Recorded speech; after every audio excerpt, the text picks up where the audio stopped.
நம்ம சிவப்பித்தன் இந்த காணொளியை இந்த சிவபக்தியிலே இருக்கக்கூடிய உங்கள் நண்பர், உறவினர், உற்றாருடன் பகிர்ந்து கொள்ளுங்கள். அவர்கள் மனதும் தெளிவடையட்டும். சிவாய நம. திருச்சிற்றம்பலம்.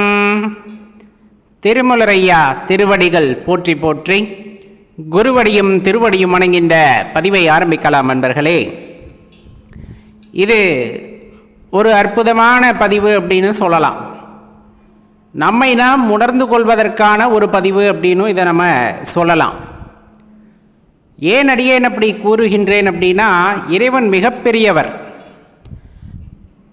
அவருக்கு அளவு சொல்ல முடியாது இல்லையா? சிவபெருமானுடைய அடியை கண்டவரும் இல்லை, முடியை கண்டவரும் இல்லை அப்படிங்கிற மாதிரி ஆதியும் அந்தமும் இல்லாத ஒரு அருப்பெரும் கருணை அப்படின்னு சொல்லக்கூடிய சிவபெருமான வழிபடுறோம் அப்படின்னா கண்டிப்பாக அவருடைய கருணை இல்லாது நம்மால் இதை செய்ய முடியாது அப்படிங்கிறது நமக்கு தெரியும். இறைவன் எப்படிப்பட்ட வரத்தை நமக்கு நல்கி இருக்கிறார் அப்படிங்கிறத தெரிஞ்சுக்கணும் இல்லையா? ஏன்னா அது தெரியாதனால தான் வாழ்க்கையை வீணா வாழாமலே அழித்து கொண்டிருக்கிறோம் அப்படின்ட்டு சொல்லலாம்.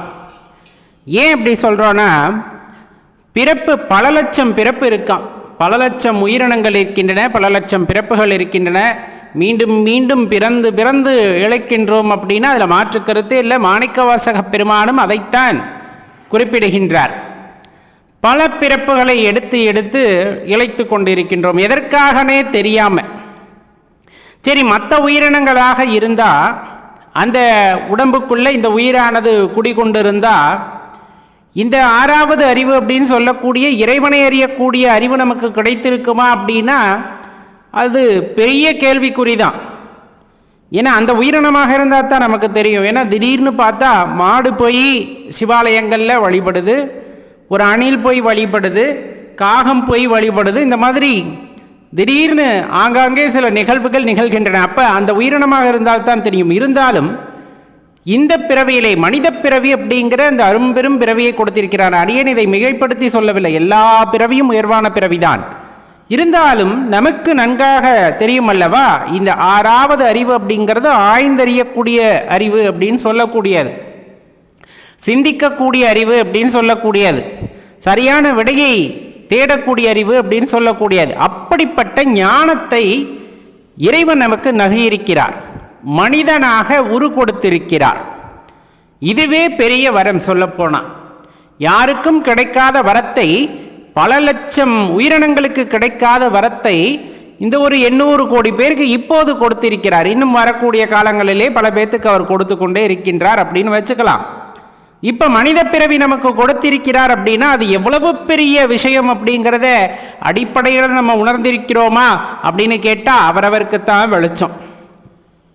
ஏன்னா அதை வாழாமலே பல விஷயங்களில் மனதை அலைபாய விட்டு நிகழ்காலத்தில் வாழ்வதற்கு பதிலாக கடந்த காலத்திலே வாழ்வதும் எதிர்காலத்தை கற்பனை செய்து கொண்டே வாழ்வதிலுமே பல பேர் காலத்தை கழித்து விடுகின்றோம். அதன் பொருட்டு நிகழ்காலத்திலே நம்மால் வாழ முடிவதில்லை அப்படிங்கிறதையும் தெரிஞ்சுக்கணும்.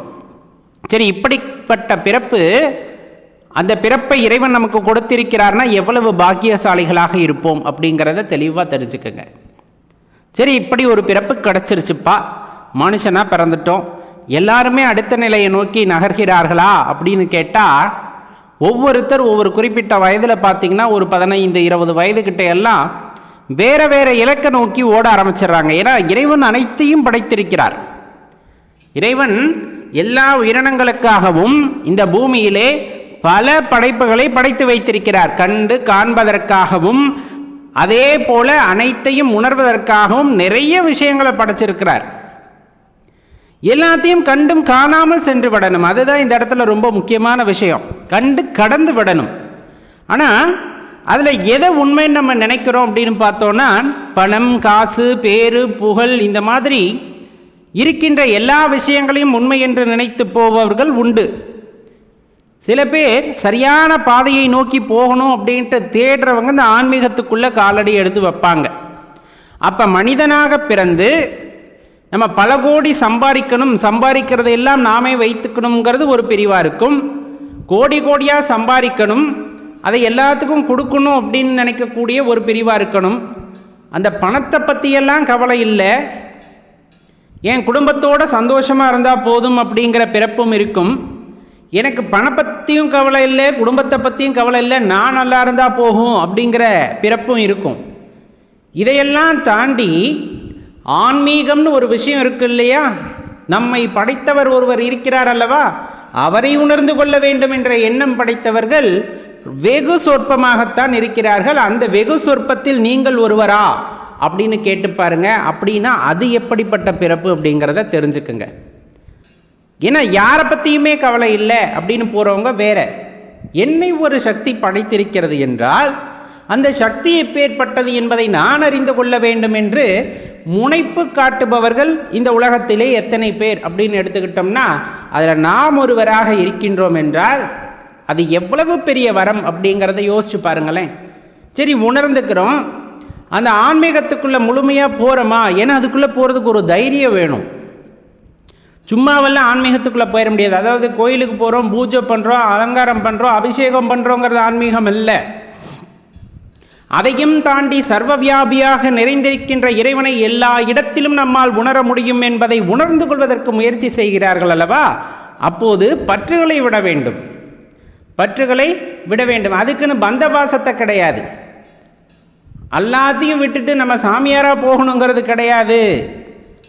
இறைவன் கொடுத்திருக்கிற படைப்பிலே பற்று இல்லாமல் இருத்தல் அப்படிங்கிறது எதனை பற்றுவதற்கும் பதிலாக இறைவன் திருவடியை பற்றி கொள்ள வேண்டும். எது நடந்தாலும் அது இறைவனின் சித்தம் என்று கடந்து போகக்கூடிய அந்த மனம் வேண்டும்.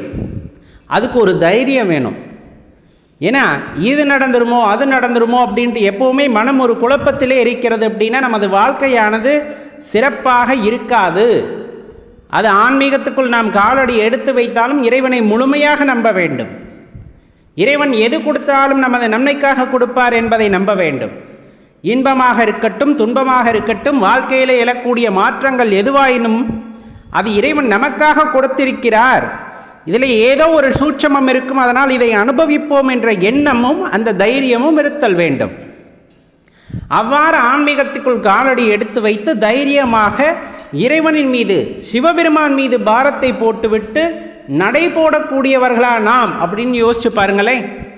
அது எப்படிப்பட்ட பிறப்பாக இருக்கும்? ஆன்மீகத்துக்குள்ளே வந்திருக்கோம், வந்து இறைவனை சரணடைந்து எது கொடுத்தாலும் சரி அப்படின்ட்டு அந்த வழியிலே போகிறது. ஏன் அடியேன் இதை குறிப்பிட்டு சொல்கின்றேன் என்றால், சில பேர் ஆன்மீகத்துக்குள்ளே வந்தாலும் குழப்பத்திலே இருப்பாங்க.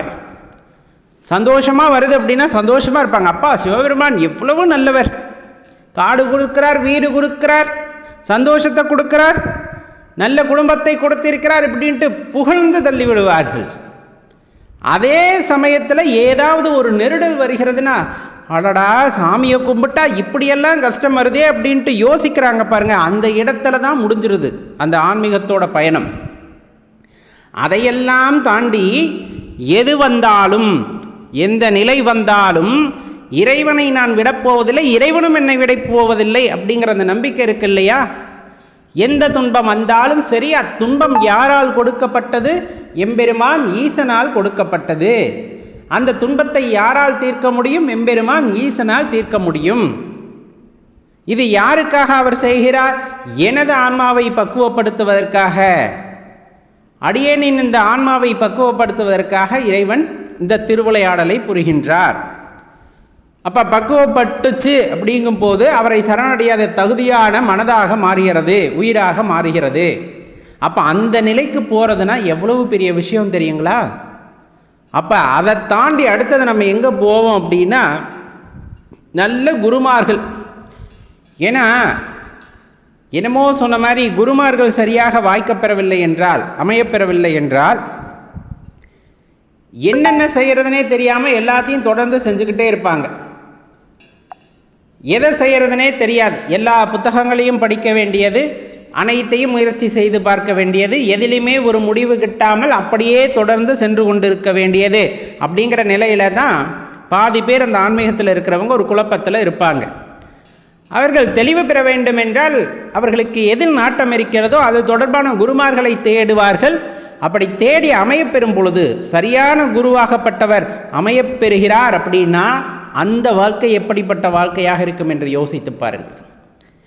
இன்றைய காலகட்டங்களிலே பணத்திற்கெல்லாம் ஆசைப்படாமல் அந்த சமயம் சார்ந்த விஷயங்களை சரியாக போதிக்கக்கூடிய ஞானாசிரிய பெருமக்கள் பல பேர் இருக்காங்க. பணத்தை பற்றியெல்லாம் ஒரு பொருட்டு அவங்க, ஏன்னா அவங்க சிவபெருமானை வந்துட்டு சரணடைஞ்சவங்க, அவருடைய புகழை பாட வேண்டும் அப்படிங்கிறத தாண்டி அந்த உண்மையை மற்றவர்கள் உணர வேண்டும் என்பதற்காக தனது வாழ்க்கையை அர்ப்பணித்து கொண்டவர்கள் ஏராளமானவர்கள். அப்படிப்பட்டவர்களை நீங்கள் குருவாக தேர்ந்தெடுக்கிறீர்கள் அப்படின்னா அந்த வாழ்க்கை இன்னும் இனிமையானதாக இருக்கும். அது எவ்வளவு ஆசீர்வதிக்கப்பட்ட வாழ்க்கையாக இருக்கும் என்று யோசித்து பாருங்கள். அப்படி ஒரு குருவும் உங்களுக்கு அமைய பெற்று விடுகிறார். உங்களுடைய சுற்றமும் அதை ஆதரிக்கிறது. எப்படி? உங்களுடைய ஆன்மீகத்தை உங்களது சுற்றமும் அங்கீகரிக்கிறது. ஏன்னா ஒரு ஆன்மீக பாதையில் போகும்போது பல கல்லடிகளை பட வேண்டியது இருக்கும். சாமியாரா போகிறான், பித்தனாக போகிறான், சித்தனாக போகிறான், இந்த மாதிரி எத்தனை வார்த்தைகளை நாம் கேட்டிருப்போம். இந்த ஏச்சுகளுக்கும் பேச்சுகளுக்கும் அப்படியே மனமிறங்கி வேணாமப்பா நமக்குன்னு பின்வாங்கியிருந்தால் என்னத்துக்கு ஆகிறது? நமக்கென்று ஒரு வாழ்க்கை இறைவன் கொடுத்திருக்கின்றார். அந்த வாழ்க்கையை கொடுத்த இறைவனை நாம் உணர வேண்டும் என்பதற்காக இவ்வளவு படிநிலைகளையும் தாண்டி குருவையும் கண்டறிந்து அவர் மூலமாக கிடைக்கின்ற உபதேசத்தை பெற்றுக்கொண்டு சில பேருக்கு இறைவனே குருவாக இருந்தும் வழிநடத்துகின்றார். அவ்வாறு அந்நிலைக்கு வரும்பொழுது கிடைக்கின்ற வாழ்க்கையின் இன்பம் அப்படிங்கிறது மிகவும் பெரிய விஷயம். அது யாருக்கும் கிடைக்காத ஒரு பெரிய விஷயம். அப்பொழுது நீங்கள் எவ்வளவு ஆசீர்வதிக்கப்பட்டவராக இருந்திருக்க வேண்டும் என்பதை உணர்ந்து கொள்ளுங்கள். இதையெல்லாம் தாண்டியாச்சு. குருவுடைய அறிவுரை, அதனை சரியாக பயிற்சி செய்து நாம் ஒரு பக்குவ நிலைக்கு வருகின்றோம். எல்லாம் இறைவன் என்று சரணடைந்து விடுகின்றோம். உண்மையாகவே நாம் இறைவனை உணர்கின்றோம் என்றால், இறைவனை உணரக்கூடிய வாய்ப்பு ஒரு உயிருக்கு கிடைக்கிறது என்றால், அதைவிட அந்த சந்தர்ப்பத்தை விட மிக உயரிய சந்தர்ப்பம் அப்படிங்கிறது எதுவாக இருக்கும்? அந்த உயிரை விட மிகவும் பெரிதாக ஆசீர்வதிக்கப்பட்ட உயிர் எதுவாக இருக்கும் என்பதை யோசித்து பாருங்கள். எம்பெருமான் தனது இருப்பை உயிருக்கு உணர்த்துகிறார். மறைத்தல் தொழிலை செய்யக்கூடிய இறைவன் தன் தொழிலையும் மறந்துவிட்டு தன்னை வெளிக்காட்டுகிறார். அப்படிங்கும் போது அந்த உயிர் எவ்வளவு ஆசீர்வதிக்கப்பட்ட உயிராக இருக்கும் என்பதை யோசித்து பாருங்கள். இப்படி ஒரு வாழ்க்கை யாருக்கு கிடைப்பதற்கு வாய்ப்பு இருக்கிறது என்றால், இந்த மனித குலத்திற்கு கிடைப்பதற்கு வாய்ப்பு இருக்கிறது. அதைத்தான் நமது ஞானாசிரிய பெருமக்களும் ஞானியர்களும் சித்தர்களும் எடுத்து கூறி சென்றிருக்கிறார்கள். அவ்வளவு அரும்பெரும் வாழ்க்கையில் வாழ வேண்டிய வாழ்க்கையை பல விஷயங்களிலே இந்த மனதை ஈடுபடுத்தி தேவையில்லாத விஷயங்களுக்காக எல்லாம் நமது மனதை போட்டு குழப்பிக்கொண்டு அதிலே சங்கட்டப்பட்டு வாழ்க்கையை அளிப்பவர்கள் ஏராளமானவோர். அவர்களெல்லாம் மீண்டு ஐயனை சரணடையும் பொழுது, சிவபெருமானை சரணடையும் பொழுது, இறைவனை சரணடையும் பொழுது, அந்த உண்மையை அவர்கள் உணர்ந்து கொள்ளும் பொழுது, சர்வ வியாபியாக இறைவன் இருக்கின்றார் அப்படின்னு உணர்ந்து கொள்ளும் பொழுது, அவரை எல்லா இடத்திலும் உணரக்கூடிய தன்மையை பெறும் பொழுது, அதைவிட மேலான வாழ்க்கை, அதைவிட மேலாக ஆசீர்வதிக்கப்பட்ட வாழ்க்கை என்பது இங்கு என்ன இருக்க போகிறது அப்படிங்கிறத தான் தெரிஞ்சுக்கணும். பல லட்சம் கோடி பேர் இந்த பூமிக்கு வந்துவிட்டு போய்விட்டார்கள். மனிதர்களாக, மிருகங்களாக, இது மாதிரி எத்தனையோ பிறவுகள் பிறப்பி போயிடுச்சு. அல்ல, இப்போ நம்ம ஒரு வாழ்க்கையை வாழ்ந்துகிட்டு இருக்கோம் இந்த காலகட்டத்தில். இதுக்கப்புறம் எத்தனை லட்சம் கோடி பிறவிகள் வரப்போகிறதோ யாருக்கும் தெரியாது. எத்தனை உயிர்கள் வரப்போகிறது போகிறதுன்னு யாருக்கும் தெரியாது. இறைவனுக்கு மட்டுமே வெளிச்சம். அப்படி கொடுக்கக்கூடிய அந்த வாழ்க்கையிலே ஒருவராக நாம் பிறந்து நாம் அந்த படைப்பின் நாயகனாக இருக்கக்கூடிய இறைவனை உணர்ந்து கொள்கிறோம், அவரை தெரிந்து கொள்கின்றோம். அப்படின்னா அதைவிட பாக்கியம் இந்த உலகத்திலே அல்லது இந்த உயிர்களுள் பெரியதாக மதிக்கப்படுகின்ற இந்த உயிர், அவருடைய ஆசீர்வாதத்தை ஏற்றுக்கொண்ட இந்த உயிரை விட பெரிய விஷயம் இந்த உலகத்திலே வேறு எதுவும் இருப்பதற்கு வாய்ப்பில்லை என்பதை உணருங்கள். அப்படியே கட்டி போட்ட மாதிரி இருக்கக்கூடாது, விடுபட்ட மாதிரி இருக்கணும். ரொம்ப அழுத்தத்திலையும் இருக்கக்கூடாது. ஐயனை நினைத்து ஆனந்தமாக இருக்க வேண்டும். அதுதான் உண்மையான வாழ்க்கையாக இருக்கும். நம்ம சிவபித்தன் இந்த காணொளியை இந்த சிவபக்தியிலே இருக்கக்கூடிய உங்கள் நண்பர், உறவினர், உற்றாருடன் பகிர்ந்து கொள்ளுங்கள். அவர்கள் மனதும் தெளிவடையட்டும். சிவாயன.